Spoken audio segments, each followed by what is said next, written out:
नमस्कार जय जगन्नाथ। आशा करुँचे आपण मैंने समस्ते भलरे थे। मु मोर समस्त व्यूअर्स आउ मोर सब्सक्राइबर जो मैंने भी अच्छा समस्त को रिक्वेस्ट करुँची कि आपण मैंने ए वीडियोटी को समस्त पाक शेयर करूँ, सब लोक मान पाखे पहुँचवा दरकार। आपण मैंने मो थंबनेल देखि जानी पारे कि आज हूँ फेब्रुआरी 4 तारिख आउ वर्ल्ड कैंसर डे।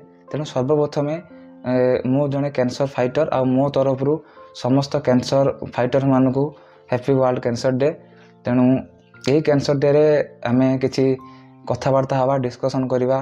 तो वर्तमान जिनसा आपण मैंने जानीपे कि वर्तमान सोसाइटी रे सबुठारु बड़ माने सबुठारु डेंजरस जो माने रोग अच्छी से रोग हूँ भितर कैंसर हूँ गोटे रोग।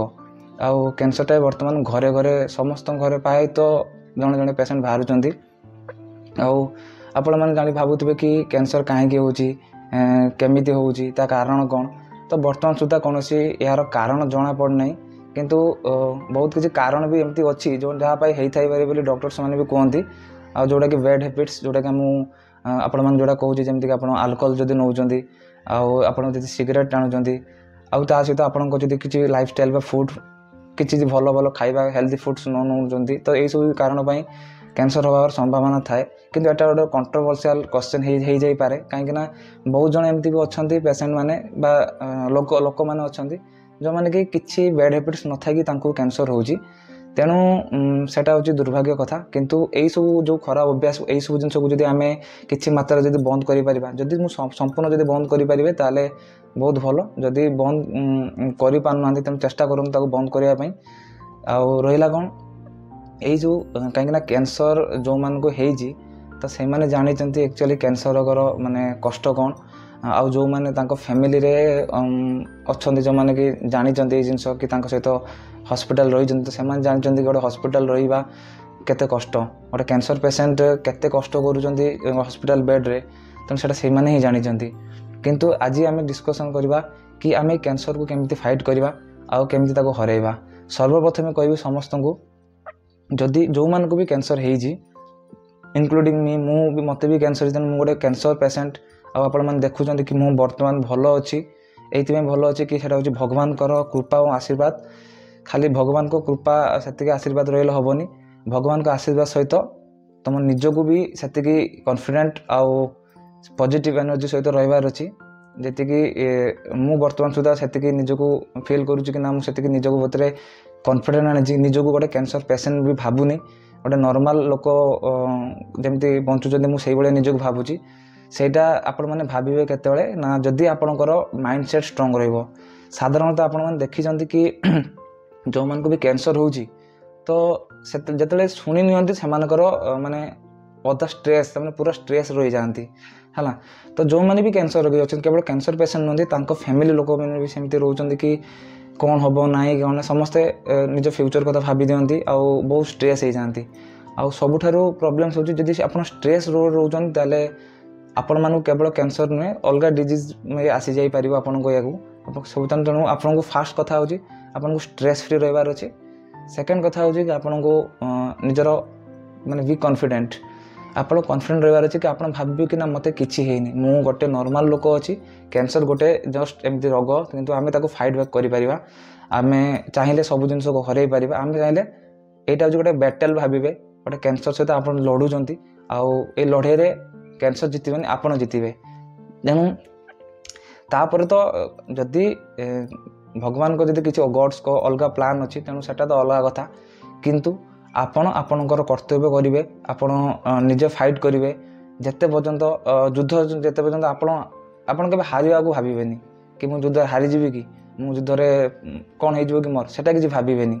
आपड़ जब से भावे तेना आप स्ट्रेस रे आपण प्रेजेंट रे बंचु आउ रोग सहित माने फाइट कर चलतु जमती कि मु कह कि ना मु ही हरई पारि मुई मैंने आप कहवा कथा हो मोर कहवा कथा होची आप मैंने कॉन्फिडेंट रुहतु आउ सेल्फ कॉन्फिडेंट आउ ओवर कॉन्फिडेंट हो ना मु पूरा भल होली सेमती नुहे भगवान उपर बिलीव रखु आउ रोग सहित फाइट करूँ। आपण मान मन भी बर्तमान मैंने क्वेश्चन आसुआ जदि आम कॉन्फिडेंट कि आम जदि निजर सेल्फ कॉन्फिडेंट रखिक आम जदि रोग को हरई देबू ताले आम कहीं मेडिसिन खाइबू एटा भी आपण मैंने भावुं। हाँ मेडिसिन गोटे मध्यम थाए रोग को कंट्रोल करने किंतु सब जिनस कंट्रोल केवल आपण माइंड ही थाए ଆପଣ ଯେମିତି ଥିଙ୍କିଂ କରୁଥିବେ ସେମିତି କି ହେବ ଆଗକୁ। ଯଦି ଆପଣ ଭାବିଦେବେ ନିଜକୁ କମଜୋର ଭାବିଦେବେ ତେଣୁ ସେମିତି ହେବ। ମେଡ଼ିସିନ ଚାଲିଥାଏ, ମେଡ଼ିସିନ ଆପଣଙ୍କ ସହିତ ଚାଲିବ, ସେଇଟା ହେଉଛି କିଛି ଦିନ ପାଇଁ ଚାଲିଥାଏ, ଯେମିତିକି ବର୍ଷେ 2 ବର୍ଷ, କାହାର ଲାଇଫ୍ ଟାଇମ୍ ମଧ୍ୟ ଚାଲିଥାଏ। କିନ୍ତୁ ତା ସହିତ ଆପଣଙ୍କୁ ସେତିକି ମେହନତ କରିବା ପାଇଁ ପଡ଼ିବ, ଯେମିତିକି ଆପଣମାନେ ରେଗୁଲାର ଏକ୍ସରସାଇଜ୍ କରିବେ, ତା ସହିତ ହେଲ୍ଦି ଡାଏଟ୍ ନେବେ, ତା ସହିତ ଆଉ କିଛି ଏକ୍ସରସାଇଜ୍ କରିବେ, ଆପଣ ମର୍ଣ୍ଣିଂ ୱାକ୍ କରିବେ କି ନିଜକୁ ପଜିଟିଭ୍ ରଖିବେ। ତେଣୁ ଏଇସବୁ କରିଲେ ଆପଣମାନେ ମାନେ ସୁସ୍ଥ ହେଇକି ରହିବେ। ଆଉ କେବଳ ମେଡ଼ିସିନ ମାଧ୍ୟମରେ ଆପଣମାନଙ୍କୁ ଏଇସବୁ ଜିନିଷ କରିବା ପାଇଁ ପଡ଼ିବ। ଆଉ ସବୁଠାରୁ ଭଲ କଥା ମାନେ ଇମ୍ପୋର୍ଟାଣ୍ଟ କଥା ହେଉଛି କି ଆପଣ ହେଲ୍ଦି ଡାଏଟ୍ ନିଅନ୍ତୁ। ଯେଉଁ ଲାଇଫଷ୍ଟାଇଲ୍ରେ ଆପଣ ଥିଲେ ସେଇ ଲାଇଫଷ୍ଟାଇଲ୍ ରୁହନ୍ତୁନି। କାହିଁକି ନା ଆପଣମାନେ ଭାବୁଛନ୍ତି କି ମୁଁ ଏଇ କଥା କାହିଁକି ଆପଣମାନଙ୍କୁ କହୁଛି। ହଁ, ମୁଁ ବି ସେଇ ଡାଏଟ୍ରେ ଥିଲି କି ହଁ ରେଗୁଲାର ଡାଏଟ୍ ତ ସେମିତି ନଥିଲି, ମାନେ ଯାହା ହେଲେ ବି ସମସ୍ତଙ୍କୁ ନର୍ମାଲ ମାନେ ହେଲ୍ଦି ଡାଏଟ୍ ବହୁତ କମ୍ ଜଣ ନିଅନ୍ତି। ଯେମିତିକି ଆମେ ନର୍ମାଲି ବାହାରେ ଫାଷ୍ଟଫୁଡ଼୍ ଉପରେ ଅଧିକ ପ୍ରାୟୋରିଟି ଦେଉ, କାହିଁକିନା ସେଇଟା ଆମକୁ ଟେଷ୍ଟି ଲାଗେ ଆଉ ସେଇସବୁ ଖାଇବା ଆମେ ବେଶୀ ପ୍ରିଫର୍ କରୁ। ତେଣୁ ସେଇସବୁ ଖାଇବାଟା ଆମ ପାଇଁ ବହୁତ କ୍ଷତିକାରକ ଥାଏ। ଆଉ ତେଣୁ ଆପଣମାନେ ଯେତେ ପାରିବେ ଭେଜିଟେବୁଲ୍ସ ଏଇସବୁ ଖାଇବା ଖାଆନ୍ତୁ। ଆଉ କ୍ୟାନ୍ସର ତ ମଣିଷକୁ ହେଇଛି, କି ଯେଉଁମାନଙ୍କୁ ହେଇଛି ସେଇଟା ଆପଣମାନେ କେବେ ଭାବିବେନି ସେଇଟା ହେଉଛି ଅଭିଶପ୍ତ ଜୀବନ ବୋଲି ଭାବିବେନି। ସେଇଟା ଗୋଟେ ପାର୍ଟ, ସେଇଟା ଗୋଟେ ଯେମିତିକି ଗୋଟେ ଷ୍ଟୋରିର ଗୋଟେ ପାର୍ଟ ଆପଣ ସେଇଟା ଭାବିବେ। ଆଉ ତେଣୁ ତାକୁ କେମିତିକି ଆମେ ହରେଇବା, ତେଣୁ ସେଇ ଜିନିଷ ପାଇଁ ଆମେ ସବୁବେଳେ ମାନେ ସଜାଗ ରହିବା ଦରକାର। ଏ ଭିଡ଼ିଓ ଦେଖୁଥିବା ସମସ୍ତ ଭିଉଅର୍ସମାନଙ୍କୁ ଆପଣମାନେ ଭାବୁଥିବେ କି କେବଳ ମୁଁ ଯେଉଁ ଏଇ ଭିଡ଼ିଓଟି ଆପଣମାନଙ୍କୁ ଜଣାଉଛି ଭିଡ଼ିଓ ମାଧ୍ୟମରେ କି ଆପଣମାନେ ସମସ୍ତଙ୍କୁ ସେୟାର କରନ୍ତୁ। ଖାଲି ସେୟାର କରିଦେଲେ ହେବନି, ଆପଣମାନେ ନିଜେ ଆୱାର ହୁଅନ୍ତୁ ଏଇ ଜିନିଷକୁ ନେଇକି, ଆଉ ସମସ୍ତଙ୍କୁ ଆୱାରନେସ୍ କରାନ୍ତୁ, ମାନେ ଏଇ ଜିନିଷକୁ ନେଇକି ଜଣାନ୍ତୁ କି ଆପଣ ନିଜେ ଫାର୍ଷ୍ଟ ଚେଞ୍ଜ ହୁଅନ୍ତୁ, ଦେନ୍ ଅନ୍ୟକୁ ଚେଞ୍ଜ କରାନ୍ତୁ। ଯେମିତିକି ମୋର ତ ସେମିତି କିଛି ବ୍ୟାଡ଼୍ ହ୍ୟାବିଟ୍ସ ନଥିଲା, ତଥାପି ଯେହେତୁ ମୋତେ କ୍ୟାନ୍ସର ହେଇଛି ତେଣୁ ମୁଁ ଜାଣିଛି ସେଇ କଷ୍ଟଟାକୁ ମୁଁ ଫିଲ୍ କରୁଛି। ତେଣୁ ମୁଁ ଚାହୁଁନି କି ଆଉ କାହାକୁ ଏମିତି କ୍ୟାନ୍ସର ହଉ ବୋଲି। ମୋର କିଛି ବ୍ୟାଡ଼୍ ହ୍ୟାବିଟ୍ସ ନଥାଇକି ବି ମାନେ ଯେମିତିକି ସିଗାରେଟ୍ କି ଡ୍ରିଙ୍କସ୍ ଏଇସବୁ ଜିନିଷ ମୋର ମାନେ କୌଣସି ବ୍ୟାଡ଼୍ ହ୍ୟାବିଟ୍ସ ନାହିଁ, ତଥାପି ମୋତେ କ୍ୟାନ୍ସର ହେଇଛି। ଆଉ ଏମିତି ରେଗୁଲାର ବି ମୁଁ ବାହାରେ ଫାଷ୍ଟଫୁଡ଼୍ ଖାଇବା ଖାଉନଥିଲି। ତେଣୁ ସେସବୁ ଜିନିଷକୁ ନେଇକି ତ ମୋର କେମିତି ହେଲା ସେଇଟା ମୁଁ ବି ଜାଣେନି। ବଟ୍ ଯେହେତୁ ମୋତେ କ୍ୟାନ୍ସର ହେଇଛି ତେଣୁ ମୁଁ ଚେଷ୍ଟା କରୁଛି ବର୍ତ୍ତମାନ ମେଡ଼ିକେସନ୍ ସହିତ ମୁଁ ମୋର ହେଲ୍ଦି ଡାଏଟ୍ ନେଉଛି, ବର୍ତ୍ତମାନ ରେଗୁଲାର ଏକ୍ସରସାଇଜ୍ କରୁଛି, ତା ସହିତ ନିଜକୁ ପଜିଟିଭ୍ ରଖୁଛି। ତେଣୁ ବର୍ତ୍ତମାନ ତ ଆପଣମାନେ ଦେଖିପାରୁଥିବେ କି ମୁଁ ଭଲ ଅଛି। ଆଉ ଆଶା କରୁଛି କି ଏମିତି ଭଲରେ ରହିବେ ଆଗକୁ, ଆଉ ବହୁତ ଜଲ୍ଦି କ୍ୟାନ୍ସରକୁ ହରେଇକି ମୁଁ ଗୋଟେ ନର୍ମାଲ ଲାଇଫ୍ ବା ନର୍ମାଲ ମଣିଷଙ୍କ ଭଳିଆ ବର୍ତ୍ତମାନ ତ ମୁଁ ବାହାରି ପାରୁନି। ତେଣୁ ଆଶା କରୁଛି କି ବହୁତ ଜଲ୍ଦି ଆଉ କିଛି ଦିନ ପରେ ମୁଁ ବି ମୋର ନର୍ମାଲ ଲାଇଫ୍କୁ ଫେରି ପାଇବି। କିନ୍ତୁ ନର୍ମାଲ ଲାଇଫ୍କୁ ଫେରି ପାଇଲା ପରେ ପୁଣି ଥରେ ଯେଉଁ ପୁରୁଣା ଲାଇଫ୍ରେ ଯେମିତି ଯାହା ସବୁ କରୁଥିଲି ସେସବୁ ଲାଇଫ୍କୁ କରିବାର ନାହିଁ, ନିଜ ଲାଇଫ୍କୁ ଚେଞ୍ଜେସ୍ କରିବାର ଅଛି। ତେଣୁ ଯେଉଁମାନେ ବି ମୋ ଭିଡ଼ିଓ ଦେଖୁଛନ୍ତି ଆଗେ ନିଜକୁ ବି ଚେଞ୍ଜେସ୍ କରନ୍ତୁ। ହଁ, ମାନୁଛି ଯେଉଁ ଖାଇବା ଆମେ ଖାଉଥିଲୁ ସେଇଟା ଆମକୁ ଟେଷ୍ଟି ଲାଗୁଛି, କିନ୍ତୁ ଆମକୁ ସୁସ୍ଥ ହେଲ୍ଦି ରହିବା ପାଇଁ ହେଲେ ଆମକୁ କିଛି ଜିନିଷକୁ ଚେଞ୍ଜ କରିବା ପାଇଁ ପଡ଼ିବ। ଆଉ ଯେଉଁଟାକି ଆପଣମାନେ ଚେଞ୍ଜ କରିପାରିବେ ମୁଁ ଜାଣିଛି। କେବଳ ଆପଣ ଚେଞ୍ଜ ହେଲେ ହେବେନି, ଆପଣମାନେ ଯେଉଁମାନେ ବି କ୍ୟାନ୍ସର ପେସେଣ୍ଟ ଅଛନ୍ତି ସେମାନଙ୍କୁ ବି ମୋଟିଭେଟ୍ କରାଇବାକୁ ଚେଷ୍ଟା କରନ୍ତୁ।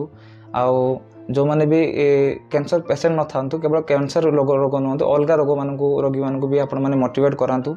ଆଉ ସେମାନେ କେମିତିକି ଏଇ ଜିନିଷ ପ୍ରତି ଫାଇଟ୍ କରିବେ, ଏଇ ଜିନିଷଟା ପାଇଁ ଆପଣ ଫାର୍ଷ୍ଟ ସଜାଗ ହୁଅନ୍ତୁ, ଦେନ୍ ସେମାନଙ୍କୁ ସଜାଗ କରାଇବେ। ତେଣୁ ଏଇ ମାଧ୍ୟମରେ ହେଲେ ଗୋଟେ ଚ୍ୟାନେଲାଇଜ୍ ହେବ। ତେଣୁ ଆମେ ବହୁତ ଜଲ୍ଦି ବା ସମସ୍ତେ ଗୋଟେ ପଜିଟିଭ୍ ମାଇଣ୍ଡସେଟ୍ ସହିତ କେବଳ କ୍ୟାନ୍ସର ନୁହେଁ ଅଲଗା ରୋଗକୁ ବି ଫାଇଟ୍ କରିପାରିବା ବୋଲି ମୋର ଆଶା ଏବଂ ବିଶ୍ୱାସ। ତେଣୁ এইভাবে ଗୋଟେ କ୍ୟାନ୍ସର ଡେରେ ଏଇ ମାନେ ୱାର୍ଲଡ଼ କ୍ୟାନ୍ସର ଡେ, ତେଣୁ ଏହି ଦିନ ଆମେ ସମସ୍ତେ ପ୍ରତିଜ୍ଞାବଦ୍ଧ ହେବା କି ଆମେ କିଛି ବ୍ୟାଡ଼୍ ହ୍ୟାବିଟ୍ ଯେଉଁଟା ଅଛି ଆମେ ତାକୁ ଛାଡ଼ିବା। ଆଉ ଯେଉଁମାନେ ବି କରୁଛନ୍ତି ପାଖ ଲୋକ ସେମାନଙ୍କୁ ବି ମନା କରିବା। ତେଣୁ এইଭଳି ଯଦି ହେବ ତାହେଲେ ଗୋଟେ ସୁସ୍ଥ ସମାଜ ହେଇପାରିବ, ଗୋଟେ ସୁସ୍ଥ ସମାଜ ଗଠନ ହେଇପାରିବ। ତେଣୁ ଗୋଟେ ଭଲ ଲାଗିବ ସମସ୍ତଙ୍କୁ, ଗୋଟେ ପଜିଟିଭ୍ ମାଇଣ୍ଡସେଟ୍ ସହିତ ସମସ୍ତେ ବଞ୍ଚିବେ। ଆଉ ଆମେ ଚାହିଁଲେ ସମାଜକୁ ଚେଞ୍ଜ କରିପାରିବା, ଆମେ ଚାହିଁଲେ ସବୁକିଛି ଜିନିଷକୁ ବଦଳାଇ ପାରିବା।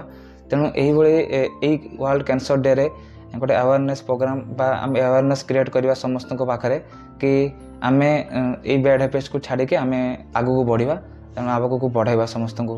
ତେଣୁ ଯଦି ଭିଡ଼ିଓ ମୋର ଭଲ ଲାଗିଥାଏ ତେଣୁ ଆପଣମାନେ ସମସ୍ତଙ୍କୁ ସେୟାର କରନ୍ତୁ ଆଉ ଚ୍ୟାନେଲକୁ ସବସ୍କ୍ରାଇବ୍ କରନ୍ତୁ। ଏତିକି କହିଲି, ଧନ୍ୟବାଦ, ଜୟ ଜଗନ୍ନାଥ।